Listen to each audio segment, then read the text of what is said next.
I stared at Blake in disbelief as he knelt before me, holding out a sparkling diamond ring. "Harper, will you make me the happiest man alive and marry me?" My heart raced, and I felt a rush of excitement mixed with nervousness. This was all happening so fast, but I couldn't deny the love I felt for him. "Blake, this is so sudden." "Yes, I will."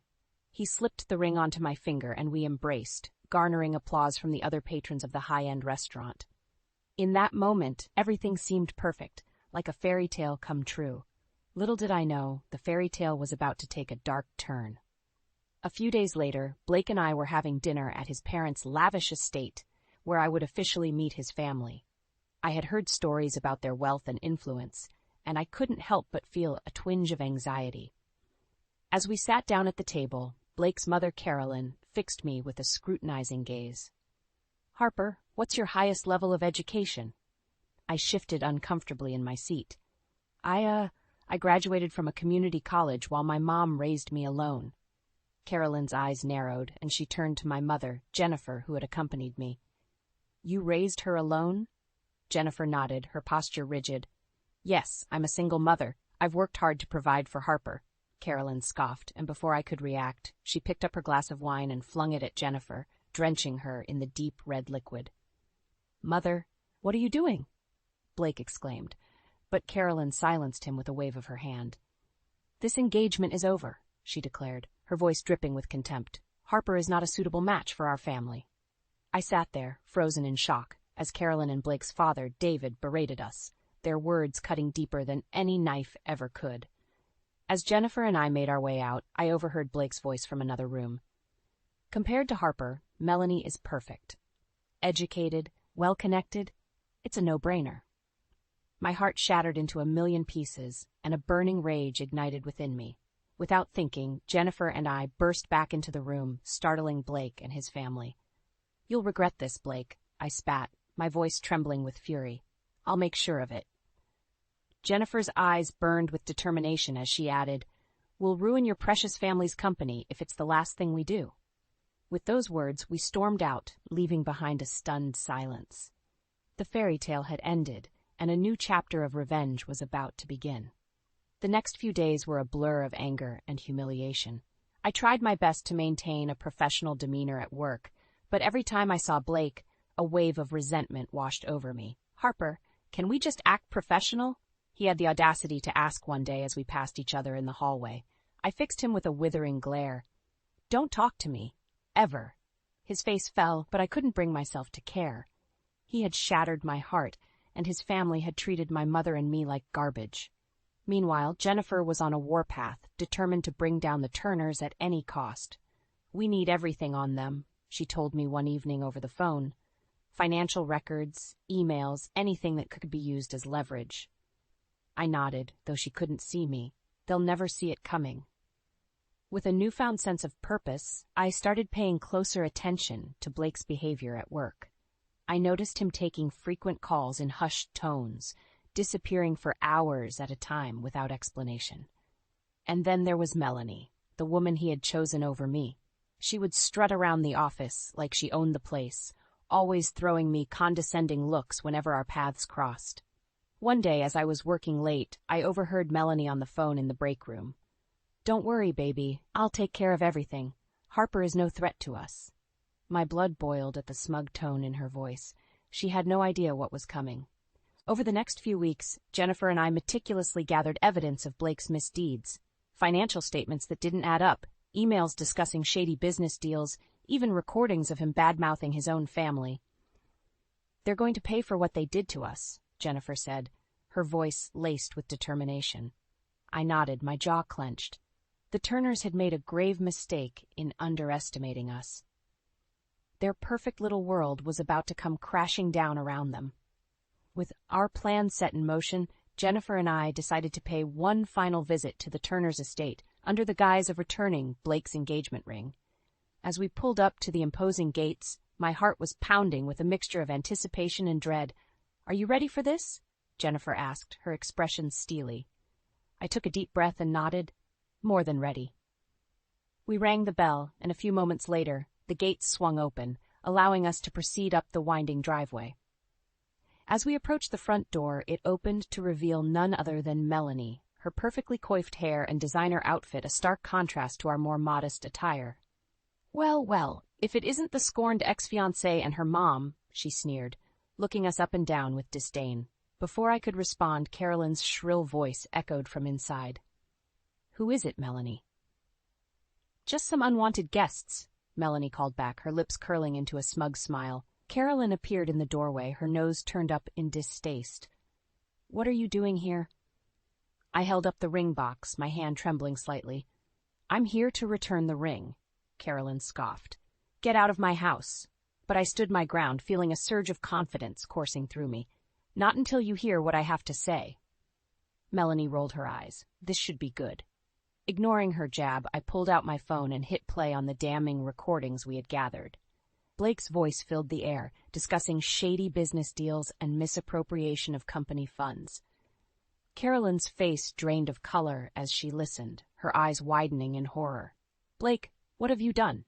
As if on cue, Blake himself appeared, his expression turning to one of panic when he saw us. "Harper? Mom, what's going on?" "You tell us, son." David's gruff voice came from behind him. "Care to explain these recordings?" Blake's mouth opened and closed like a fish out of water, but no words came out. Melanie, however, found her voice. "Blake, you assured me everything was above board. You lied to me." The tension in the air was palpable as the Turners turned on each other, accusations and insults flying back and forth. In the chaos, Jennifer leaned over and whispered in my ear, "Their empire is crumbling, just as we planned." I allowed myself a small smile, feeling a sense of vindication wash over me. The Turners had brought this upon themselves, and now they were reaping what they had sown.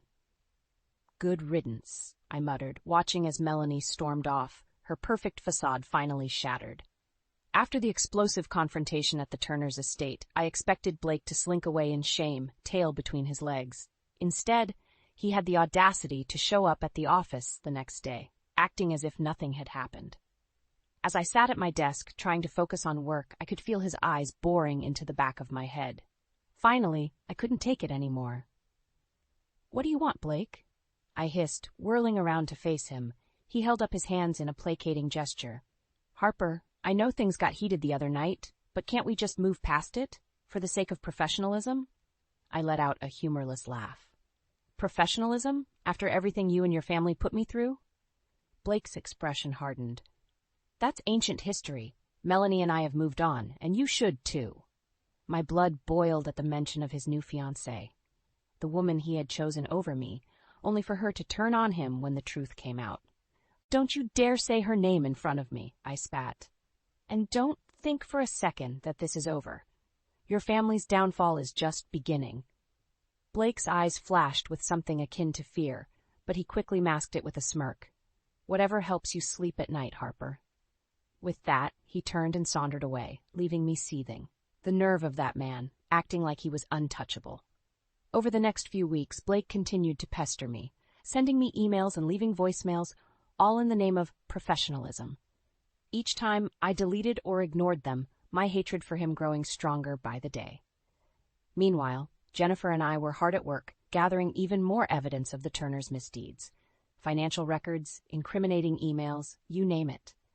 We were building an airtight case against them, one that would ensure their empire crumbled to dust. And then there was Melanie. The woman who had once looked down her nose at me now seemed lost and adrift, her perfect life in tatters.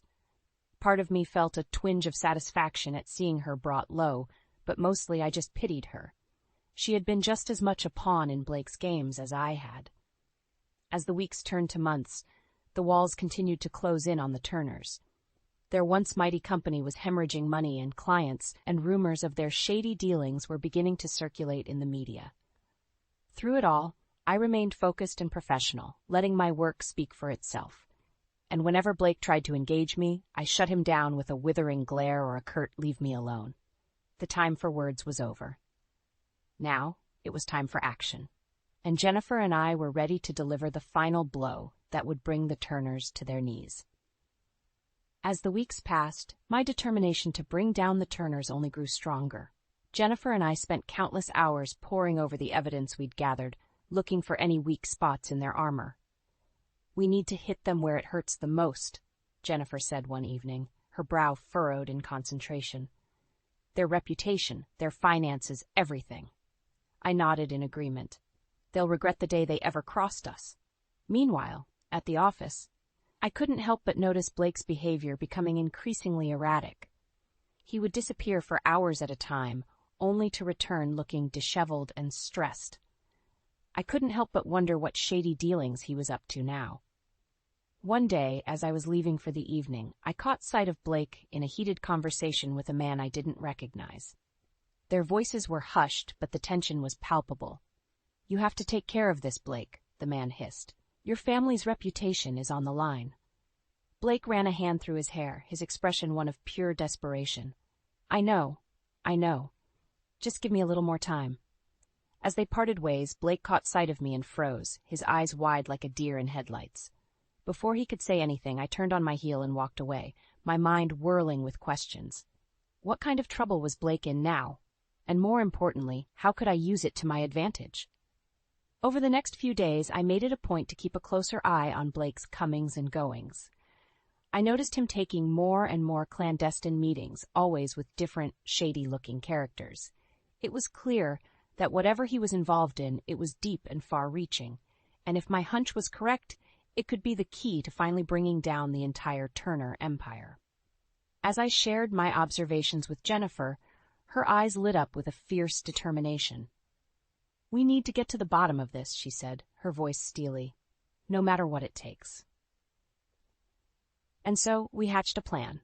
We would tail Blake, document his every move, and gather as much evidence as possible about his secret dealings. It was a risky move, but one we were both willing to take. The first few times we followed him, it was relatively uneventful. Blake would meet with his associates, exchange hushed words and cryptic documents, and then go on his way. But then, one night, everything changed. We had been tailing Blake for hours, watching as he bounced from one seedy location to the next. Finally, he pulled up to a rundown warehouse on the outskirts of town. "This is it," Jennifer whispered, her grip tightening on the steering wheel. "I can feel it."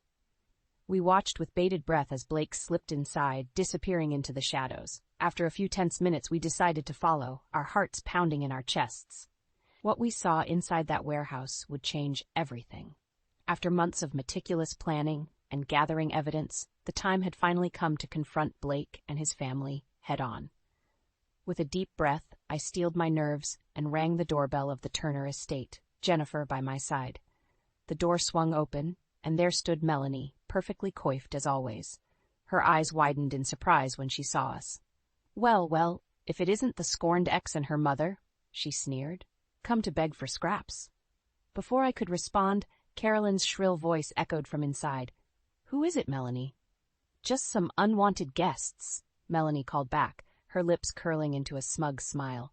Carolyn appeared in the doorway, her face twisting into a scowl. "You two have some nerve showing up here." I held up the ring box, my hand steady despite the adrenaline coursing through my veins. "I'm here to return the ring, Carolyn, and to settle some unfinished business." Carolyn scoffed. "Get out of my house before I call the authorities." But I stood my ground, feeling a surge of confidence wash over me. "Not until you hear what I have to say." Melanie rolled her eyes. This should be good. Ignoring her jab, I pulled out my phone and hit play on the damning recordings we had gathered.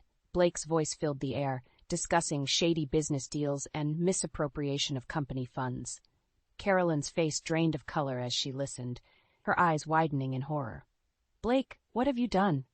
As if on cue, Blake himself appeared, his expression turning to one of panic when he saw us. "Harper?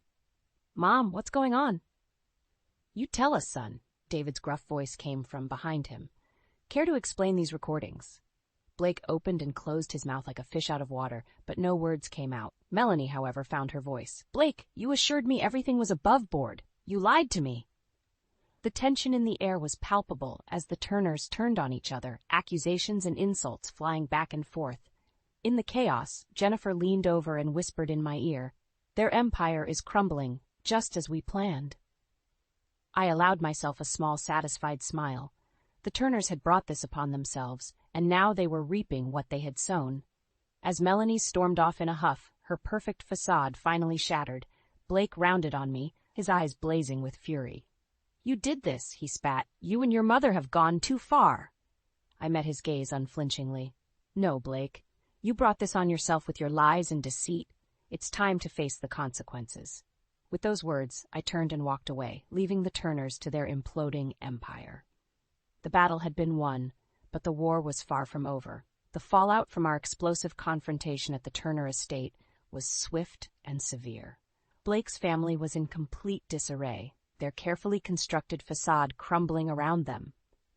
As the news of Blake's shady dealings and misuse of company funds hit the media, the Turners found themselves under intense scrutiny from the public and the authorities alike. Carolyn and David were forced to make a humiliating public statement, apologizing for their son's misdeeds and vowing to cooperate with any investigations. But even as their empire teetered on the brink of collapse, the Turners remained defiant, lashing out at anyone and everyone they could. Blake, in particular, seemed to have lost all sense of reason. "This is all your fault," he raged at me one day, as we crossed paths in the office. "You and your mother have destroyed everything." I met his gaze coolly, unfazed by his outburst. "We only exposed the truth, Blake. Your own actions did the rest." He let out a bitter laugh. "Truth? You have no idea what the truth is, Harper." Before I could respond, he leaned in close, his eyes burning with a mix of anger and desperation. "You think you've won, but this is far from over. I'll make sure you and your mother pay for what you've done." His words sent a chill down my spine, but I refused to show any fear. "Is that a threat, Blake?" He stepped back, a cruel smile twisting his lips. "Take it however you want, Harper. Just know that no one crosses me and gets away with it." With that ominous warning, he turned and stormed off, leaving me to wonder just how far he was willing to go to exact his revenge. In the days that followed, the Turner family's dirty laundry continued to be aired for all to see. It seemed like every day brought a new bombshell revelation, from shady business deals to illicit affairs and everything in between. And through it all, Blake remained defiant, refusing to take responsibility for his actions. Instead, he doubled down on his threats against me and my mother, making it clear that he wouldn't rest until he saw us suffer. But as the walls closed in on the Turners, a surprising ally emerged, Melanie, Blake's former fiancée.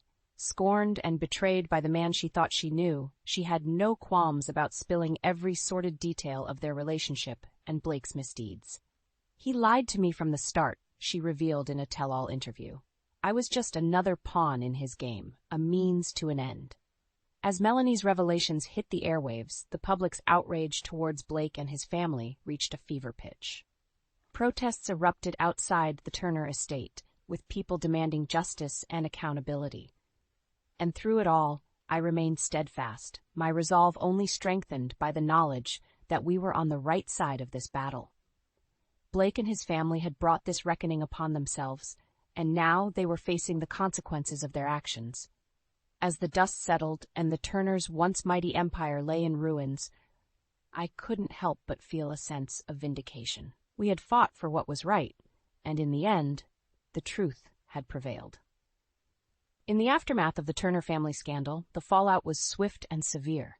Blake's father, David, was forced to resign from his position as CEO of the company, and Carolyn found herself ostracized from the social circles she once ruled with an iron fist.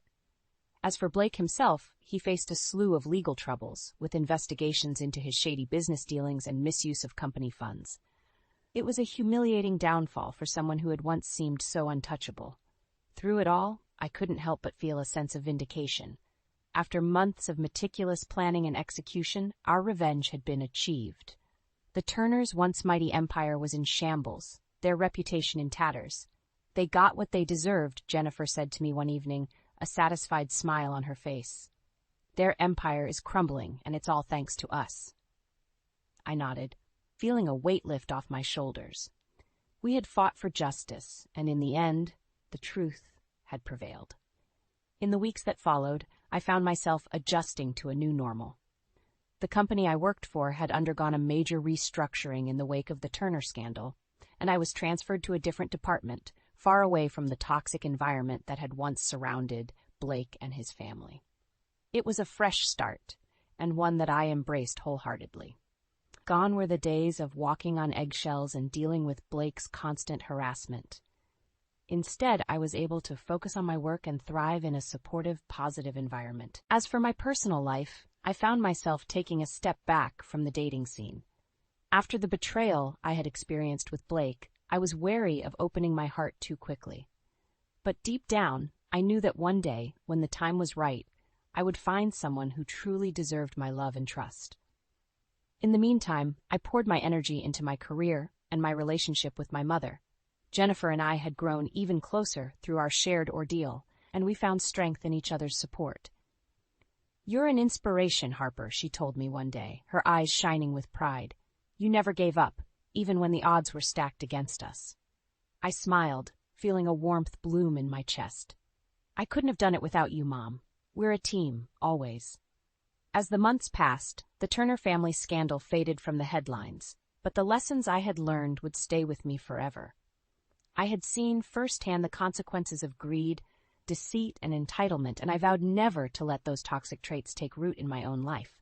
Instead, I focused on cultivating patience, discernment, and a strong moral compass. I knew that true happiness and fulfillment could only come from living an authentic, honest life, something that the Turners had clearly failed to grasp. And as for the future, well, the possibilities were endless. With the weight of revenge lifted from my shoulders, I felt free to pursue new opportunities and embrace whatever challenges life had in store. One thing was certain: I would never again let anyone underestimate me or treat me like a second-class citizen. The Turners had learned that lesson the hard way, and I was all the stronger for it.